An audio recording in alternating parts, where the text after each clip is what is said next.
And so this is what's been going on. Our people need to stop buying into hyper propaganda. That's the reason why Sister Farah today wrote the book, Don't Believe the Hype. Okay? Because she was laying out what they were doing, that they put out all this propaganda. See, what they've done is that they have a very effective propaganda apparatus. And whenever brothers and sisters like, Robert X or brothers like Mike, talk about different issues and try to wake people up and everything like that, they always give us the Abominade and all this other stuff, and the Obama quill. Like NyQuil. You listen to some real information. Here, take the Obama quill. Here, put you to sleep. Here's an Obama quill. Take this before you go to sleep. Before you go to bed at night. Okay?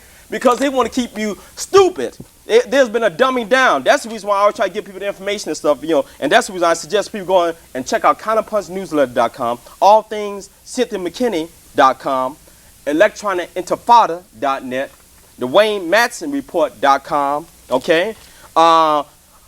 Let's see, Covert Action Information Bulletin magazine, or Covert Action Quarterly. I'm not sure they still have a website, but you want to get a piece by Dr. Fred Landis, who's co-author of the book Death of Washington, where he talks about the technique that they use to help brainwash people called the semantic differential, which is the use of code words and buzzwords, okay? The semantic differential. It was developed by Dr. Charles Osgood. And these deal with code words and buzzwords and the clever use of pictures. They put, like, if they don't like Robert or the sister in Coup in jail, Brother Mike Jones, so what they do is they'll put a picture of you on the front page of a newspaper or an article or something. Then they put a real tragedy event right next to your picture so you associate the two images together. That's right. That's called the semantic differential. Okay? And they've been doing this for years. And a lot of people don't even analyze what's going on because they don't know what's going on. They call it PSYOP. Right, it's called PSYOP, psychological operation, psychological warfare. Okay? Another, if I want to share with you all, is that there are books by Wilson Bryan Key that I think is important that y'all check out, like Subliminal Seduction by Wilson Bryan Key, which talks about psychological warfare and media, the use of media, how you use media to help manipulate people. The Clan Plate Orgy by Wilson Bryan Key. Media Sexploitation by Wilson Bryan Key. And you got to read Message in the Bottle by Coach Powell. Okay, another powerful book. Okay, then you read The Science of Coercion by Christopher Simpson, which talks about media and about psychological warfare and about PR, public relations, where it started, your advertising. Okay, and then you also need to check out the Washington Report on Middle East Affairs. Okay. Just recently, Randy, there was a report on the national news channels about a week and a half ago, pointing out that ABC News had one of its major people down there at the ABC News headquarters of the national news. He was in fact an FBI informant. Did you hear about that? Yeah. And they admitted it. Right. But I see, as you said, when you have this body of information, you begin to contextualize things. Absolutely. And so I said, well, why is that news? Because back in the 90s, through ABC Cap Cities and their connection to the former head of the CIA, who was Reagan's head of the CIA, who, when he was supposed to testify, interestingly enough, at Iran-Contra, Bill Casey, right, he got brain cancer, right, quick-acting brain cancer, right, and died. Right. But he and others were major stockholders in ABC Cap Cities. So we called ABC ABCIA. And then Fox admitted that they got intelligence people, FBI people, CIA people working in their studios. Bush admitted that they were going to embed intelligence agents in the media. Absolutely. And they don't have any of this. And so Right. the point becomes, Right, when you hear us mentioning these alternative sources for news, what we do is we don't take anything literally. We go and double and triple check Absolutely. the sources that we use, because we know you can't listen to Anderson Cooper because he admitted that he was CIA right there on Fox News. Oh, yeah. You can't listen to Wolf, what's his name, Wolf Blitzer? Blitzer, yeah. He Right. admitted that he sat on the board of AIPAC, you got it. the American Israeli Public Affairs Committee. right, that's You already know about Fox. All the black people know about Fox. But somehow they disassociate CNN or the CN network from the Fox network. Now, the last time I checked, AIPAC and CIA was just as dangerous as British intelligence Absolutely. in terms of Fox News owned by Rupert Murdoch, who is basically a Rothschild front guy, just like Soros. Okay? So I look at this thing as a global battle, and Libya is just another part of this thing for which European faction is really going to control the world in terms of world government. Absolutely. You got Rockefeller factions on one side, that's J.P. Morgan Chase. Bill Daley just got named Barack Obama's chief of staff. You got on the other end of the ledger, you got Rothschilds, who's just bought New York Stock Exchange, right? And they own Goldman Sachs. This is why Obama had to put all them Goldman Sachs people in his administration and pay them off. He brings in the former head of the Federal Reserve, Paul Volcker, who sits on the board of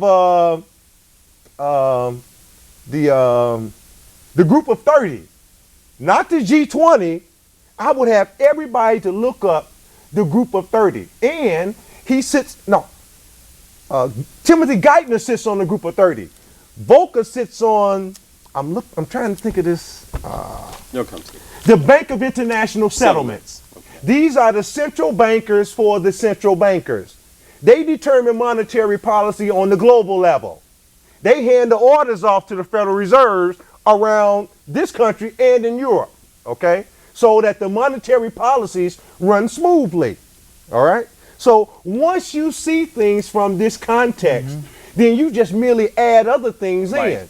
It's important to note, Mike, that the UN, most of the countries that are members of the UN are still controlled by Great Britain, this so-called Queen. That's right. They are directorates, meaning they're still under the control of the Queen to this day, all right? That's right. And so any attempt to try to get anything out of there relative to self-determination for people of color on the planet, it's not going to happen. This is where the NGOs come from. The NGOs being financed could never have happened without the UN knowing about it. He's absolutely correct. You're absolutely and so correct. He's right. We have to understand the role that the United Nations is playing in this thing. Absolutely. Because, Russia and China abstained, but they could have said no, and no bombing could have taken place in Libya. Absolutely. So for them to say that Russia and China abstained, what does that mean? That merely means they didn't want the blood on their hands.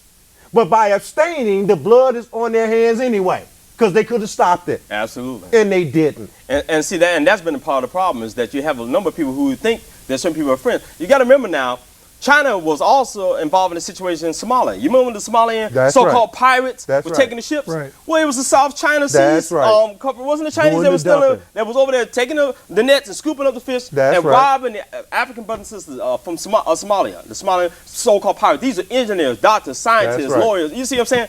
Taking their livelihood, because you taking they go to the market and they sell this stuff in order to feed their families. They get money to feed them and take care of their families. So the China and Europe are all over there taking the fish and etc. from the people and stuff, and thereby depriving them of livelihood. And so they had to take control of the ships. And guess who sent the Navy SEALs and etc. to take them out? Huh? You know? How about Mr. Change you can believe in? Yes. Hope is dope. Mr. Hope is dope.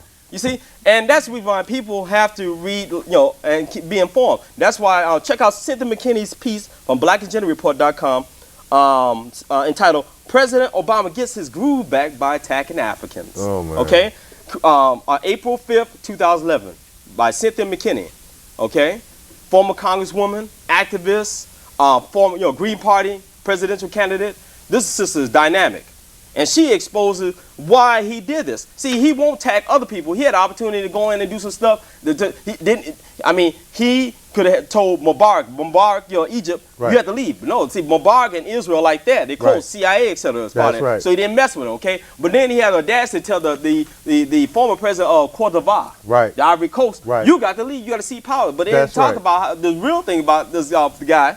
About the stuff that he was doing a lot of stuff, a lot of positive stuff over there. Saying that's why they asked him to step down, to see power to the other person. Otherwise, we're gonna have to take action against you. If you know what I mean. So you got to watch people like that. That's the reason why people have to also go to the Foreign Policy in Focus website. Foreign Policy in Focus. That's the Institute for Policy Studies, where they have stuff on Libya, on various parts of Africa, on stuff going on. If you want to find out more about what's going on in the Middle East and Africa, you go to the Foreign Policy in Focus. That's right. And they have numerous articles exposing what actually is going on in the Middle East and Africa. And you also need to go to Trans-Africa's website where they have information about different stuff, about what's going on. And that's the reason why you have to watch many of our leaders. There's a lot of people in our community who are not doing what they're supposed to do to help advance our interests. And that includes members of the Congressional Black Caucus. Many of them have punked out, sold out. They're about black. See, they're not black leaders. They're black misleaders. They're lap dogs. You said they're lackeys. They're black. What you call them the beige caucus. You mean the Congressional Black Caucasians. Called Black Caucasians, okay? Because you have a lot of these people like Arthur Davis, okay? Sanford Bishop, David Scott, William Jefferson, okay? The same guy that was over there trying to get his money. He in a boat over there when there was a Hurricane Katrina was going on. He over here, he's in a boat. He like, forget you Negroes over there. They're trying to hang on to your houses and stuff. Your houses submerged in water. I've got to go get my money and stuff. His money was hitting in his house. He had a whole stack of money and stuff like that. I'm about to stack these, I'm about to get my stacks, okay? He literally had cold cash. Right, he had cold cash in the ice box, okay? And he was concerned more about that than about helping his people. That's William Jefferson, okay? Who just got knocked out of there, okay? That's right. You got Rivers there, the guy Clay. There's a guy named Clay. Another one. And you got Harold Ford Jr. That's Sambo, who's former chair of the Democratic Leadership Council. That's the right wing of the Democratic Party. They also part of this. They're no different than the Likud-niks. They got the Likud party. They got a name for them. What do they call them? They call them conservatives. No. On the Democratic side, they call them neoliberals. Neoliberals. But it's the same thing. They call centrists. It's the same. Neoconservatives and neoliberals. That's right. But see, the thing about it is it's a game. These people, they're centrists. Like Barack Obama, he's a centrist. He's a part of the Democratic Leadership Council. That is the right wing. Those are the blue dog Democrats, the Dixie Democrats. That's right. Okay? They've been playing games, been disrespecting black folks for years. And that's the reason why we're going to have to reach a consensus on what our interests are. We're going to have to take retaliatory measures, take action against those people who have failed to address our concerns or issues and stuff. And like this issue dealing with Libya, that's the reason why we're going to have to support Muammar Gaddafi, et cetera. As a matter of fact, Minister Farrakhan came out and supported Muammar Gaddafi because he knew what was going on. As a matter of fact, he had given money and provided resources to the Nation of Islam. As a matter of fact, there's a piece entitled The War Words Over Libya, where it quotes Nation of Islam, Mr. Farrakhan, who praised Gaddafi, okay? And it tells us about WVON Radio, the talk shows Cliff Kelly, and this is a piece by Natalie Moore. In there? The War Words Over Libya by Natalie Moore, where she quotes, talks about Cliff Kelly. So Cliff Kelly hosts an afternoon show on WVON Radio in Chicago. He says many of his callers say U.S. action against Libyan leader Colonel Muammar Gaddafi is wrong. Okay, and this is in this is in the April 18th, 25th issue of 2011 issue of current, right? of Jet magazine. Who is that black woman? Who is that black woman on the cover? Yeah. Okay. I do. You talking Who is about the black woman on the cover? I know you talking about. It's Medea. Tyler Perry's on the front cover. Is that Oprah? Okay. Since Oprah's going off, Okay. maybe he'll just put his wig on and take over. Right, That's take over. my point. And then also check out Time magazine. See, you got to watch Time magazine. They're dangerous. Yes. Here it is, Time magazine. Let me see what's the date on here. April 4th. That's the 43rd anniversary of the King assassination. Dr. King, Martin Luther King was assassinated April 4th, 1968. Okay, April 4th, 2011. Time magazine. There was a picture of Muammar Gaddafi on the front, and there's a piece. It appears by Fareed Zakaria. I'm sorry, Mr. Counsel on Foreign Relations. Zakaria. Okay, he said, "What if he doesn't go? What if he doesn't go? What if Muammar Gaddafi doesn't go? What did it mean? What if he doesn't go? What are you going to do if he doesn't leave? You going to take him out? Is that what you're trying to say?" And these are the kind of people you're going to have to watch out for, because he has his own show. He has a television program where he's able to reach an audience. On what station? Let me see. Is it on Channel 11? Public television. Public television is a construct of the same foundation, and their whole ideology, their whole move in terms of why they're on television is social engineering. This is why you can go all the way back to Sesame Street. That was the first program for multiculturalism, where they begin to bring in all the little children to program you or to condition to you to respond to multiculturalism 15, 20 years down the road. You're absolutely okay? correct. So nothing that you see on television, nothing that you see in major media is not about programming and social engineering. It all is part of a total construct put in place to, in fact, have you to demonize somebody like Muammar Gaddafi, who is absolutely no threat to this country, but there's a constant media harangue of this guy, Absolutely. and they will never tell you stuff like this. Libyan rebel commander admits his fighters have Al-Qaeda links. Right. That's on the front page of the London Telegraph for March the 25th, but somehow this major European media is not echoed in this media, Mike. And so the question becomes why? How can this be on the front page of the Telegraph, but somehow we not get it here? Right.